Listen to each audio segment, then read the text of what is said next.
ইতিমধ্যে অভিষেক মনু সিংভি কংগ্রেস নেতা তার একটি মন্তব্যে যে ভোটের প্রচার শুরু হতেই কি কার্যত হার মানলেন কংগ্রেস নেতা অভিষেক মনু সিংভি। প্রশ্ন উঠছে, কারণ তিনি বলছেন পশ্চিমবঙ্গে দারুণ কিছু করার ব্যাপারে আমরা পিছিয়ে রয়েছি। যদিও পশ্চিমবঙ্গে কংগ্রেসের ফল আগের থেকে ভালো হবে, সেখানে বিরোধী জোটের এক দলের জয় নিশ্চিত। পাশাপাশি নাম না করে আসন্ন বিধানসভা ভোটে ইন্ডি জোটের তৃণমূল কংগ্রেস ভোটে জিতবে বলে দাবি করেছেন কংগ্রেস নেতা অভিষেক মনু সিংভি। अब आते हैं अपन बंगाल में। बिल्कुल मैं सीधा मानता हूं कि अभी बहुत लेट है कि हम अपने आप कोई चीज़ चमत्कार दिखाएं वहाँ, लेकिन कम से कम इंडिया अलायंस के एक महत्वपूर्ण घटक जिनके साथ हम राष्ट्रीय स्तर पे हैं, उनकी विजय पक्की है। ये कहना कि कांग्रेस जीतेगी मैं बिल्कुल नहीं मानता, लेकिन कांग्रेस अच्छा प्रदर्शन करेगी। किस रोल में करेगी, गठबंधन होगा नहीं होगा, ये बात की बात है, ये मेरे कहने की बात नहीं है। लेकिन बीजेपी ने जितना हल्ला किया है वहाँ, जितना आपके सामने बार बार डींगे मारी हैं, पिछली बार आपने देखा कि सब लोग सोचते थे कि 210 215 की जो घोषणा बार बार माननीय अमित शाह जी ने की तो होने वाली है। माहौल पैदा करने में बीजेपी बहुत माहिर है। खोदा पहाड़ निकला चूहा, तो इस बार मैं समझता हूँ चूहे से भी कम निकलेगा, और इसलिए वहाँ भी बीजेपी की हार पक्की है। এটা ওনার ব্যক্তিগত বক্তব্য। আমার মনে হয় কোন মাননীয় নেতারই মাননীয় শুভঙ্কর সরকার মহাশয়ের সঙ্গে কথা না বলে কোন ধরনের মন্তব্য করা উচিত না।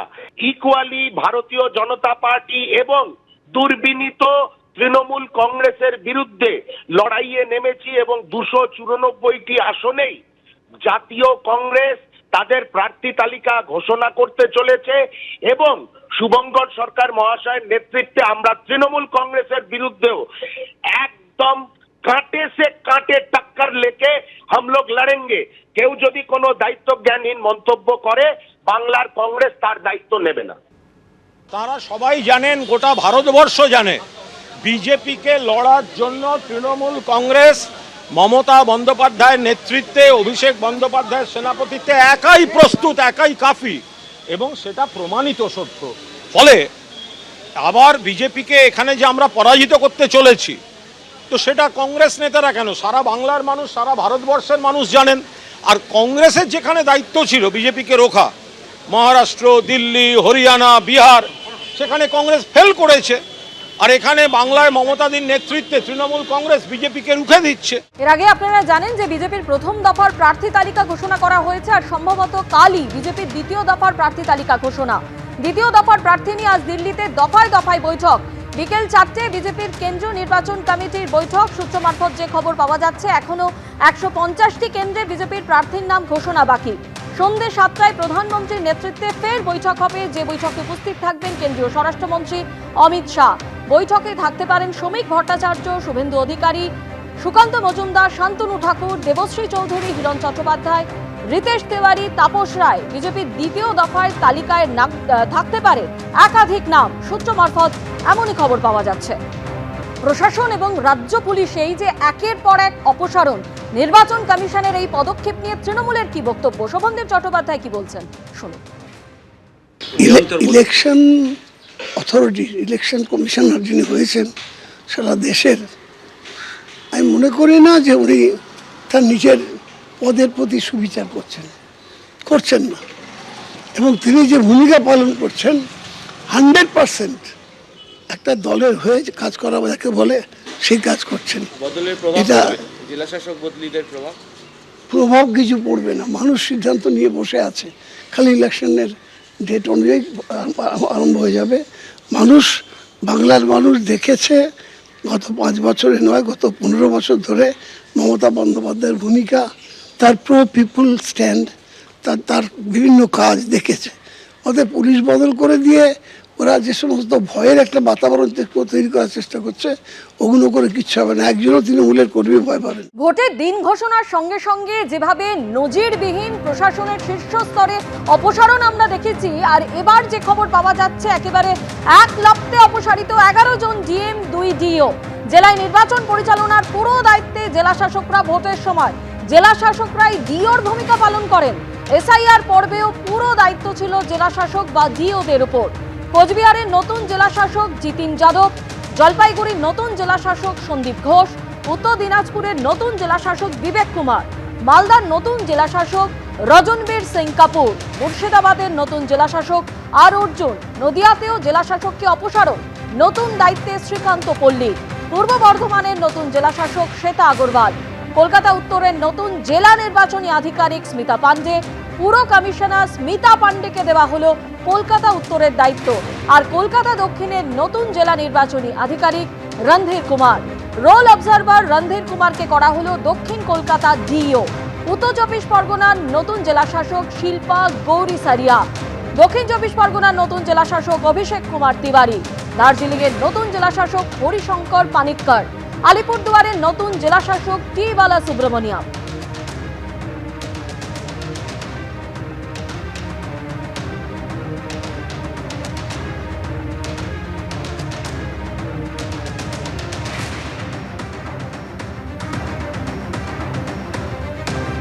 শুধু ডিএম বদলের ঘটনাই নয়, এর আগেও আমরা দেখেছি ভোট ঘোষণার পর গত 3 দিনে পুলিশ প্রশাসনে বড় সড় রদবদল নির্বাচন কমিশনের। ইতিমধ্যেই অপসারিত হয়েছেন রাজ্যের মুখ্য সচিব ও স্বরাষ্ট্র সচিব, ইতিমধ্যেই অপসারিত ডিজিপি, ডিজি আইন শৃঙ্খলা, অপসারিত দক্ষিণবঙ্গের এডিজি এবং উত্তরবঙ্গের আইজি, ইতিমধ্যেই অপসারিত সিপি কলকাতা ও রাজ্যের আরও 4 কমিশনারেটের সিপি, ইতিমধ্যেই অপসারিত 12 জেলার এসপি এবং 5 জন ডিআইজি, এবার অপসারিত 11 জন ডিএম ও 2 জন ডিইওকে। নির্বাচনের আগে পুলিশ প্রশাসনের অধিকাংশ জায়গাতেই নতুন মুখ আনছে নির্বাচন কমিশন।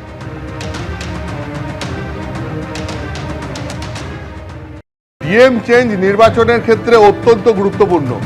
তার কারণ কি? তার কারণ হচ্ছে ডিএমরা ক্ষমতা বলে ডিইও অর্থাৎ ডিস্ট্রিক্ট ইলেকশন অফিসার। জেলার যাবতীয় নির্বাচন পরিচালনার দায়িত্ব এই ডিইওদের ওপর থাকে, অর্থাৎ যারা ডিএম মানে একদিকে ডিস্ট্রিক্ট ম্যাজিস্ট্রেট, তারাই আবার ক্ষমতা বলে ডিইও অর্থাৎ ডিস্ট্রিক্ট ইলেকশন অফিসার। এবং জেলার যাবতীয় নির্বাচন পরিচালনার দায়িত্ব এই ডিইওদের। একদম এসআইআর পর্ব যে চলছে, এই এসআইআরেরও যাবতীয় দায়িত্ব এই ডিইওদের। এখানে যেটা আমরা দেখতে পাচ্ছি যে আজকে 11টা গুরুত্বপূর্ণ জেলা ডিএমকে পরিবর্তন করে দেওয়া হলো, মানে পুরো প্রশাসনের অর্ধেক তুমি বলতে পারো চেঞ্জ করে দেওয়া হলো। এবং শুধু তাই নয়, 11টা গুরুত্বপূর্ণ জেলার ডিএমই নয়, এছাড়া কলকাতা উত্তর এবং দক্ষিণের ডিইও। যেহেতু কলকাতায় কোনো ডিএম নেই, কলকাতার যে ম্যাজিস্ট্রেটের পাওয়ার সেটা কলকাতা সিপিকে দেওয়া আছে, সেই কারণে যেহেতু কলকাতা ডিএম নেই, সেই কারণে কলকাতা উত্তর এবং দক্ষিণ কলকাতাকে দুটো ভাগে ভাগ করে সেখানে 2 জন ডিস্ট্রিক্ট ইলেকশন অফিসারকে নিয়োগ করা হয়। এই 2 জন ডিস্ট্রিক্ট ইলেকশন অফিসার তারা এখানে নির্বাচনের যাবতীয় দায়িত্ব পালন করেন, অর্থাৎ ডিএমরা যে দায়িত্ব জেলায় পালন করেন, কলকাতা উত্তর এবং দক্ষিণে নির্বাচনের ক্ষেত্রে ডিইওরা সেই দায়িত্ব পালন করেন। তার মানে সব মিলিয়ে 13 জন ডিইও ডিস্ট্রিক্ট ইলেকশন অফিসার নির্বাচনের যাবতীয় কাজকর্ম পরিচালনার দায়িত্বে এদের। যে এতদিন পর্যন্ত রাজ্য প্রশাসনের নিয়োগ করা যে সমস্ত অফিসাররা ছিলেন, সেই অফিসারদের মধ্যে 13 জন অফিসারকেই পরিবর্তন করে দেওয়া হলো। মানে সব মিলিয়ে তুমি বলতে পারো প্রায় রাজ্যের অর্ধেক ডিইওকে পরিবর্তন করে দেওয়া হলো। মানে এটা নির্বাচন কমিশনের একটা বড়সড় পদক্ষেপ। যাবতীয় খোল নলচে বদলে দিচ্ছে নির্বাচন কমিশন পুলিশ প্রশাসনের। একটা জল্পনা চলছে যে এইটা একদম চিফ সেক্রেটারি থেকে ডিএম অবধি এখন এসে পৌঁছেছে, অন্যদিকে ডিজিপি সিপি থেকে এসপি র্যাঙ্ক অবধি এসে পৌঁছেছে। এখানেই এটা থামবে না, এরপরে ডিএম এবং এসপির এই পিরামিড স্ট্রাকচারের মধ্যে নিচের দিকে যে সমস্ত অফিসাররা রয়েছেন, অর্থাৎ এসডিও বিডিও প্রশাসনের দিক থেকে, পুলিশের দিক থেকে এসডিপিও ডিএসপি থেকে আইসি ওসি, এই সমস্ত পর্যায়েও ব্যাপক রদবদল হতে পারে, এরকম একটা জল্পনা চলছে। আগামী কয়েকদিনে হয়তো এই রকম আরও অনেক রদবদলের সিদ্ধান্ত জাতীয় নির্বাচন কমিশনের তরফ থেকে নেওয়া হবে, যেটাকে ঘিরে রাজ্য এবং নির্বাচন কমিশনের সংঘাত যে আরও বাড়বে সেটা আর বলার অপেক্ষা রাখে না। এবিপি আনন্দ, এগিয়ে থাকে, এগিয়ে রাখে।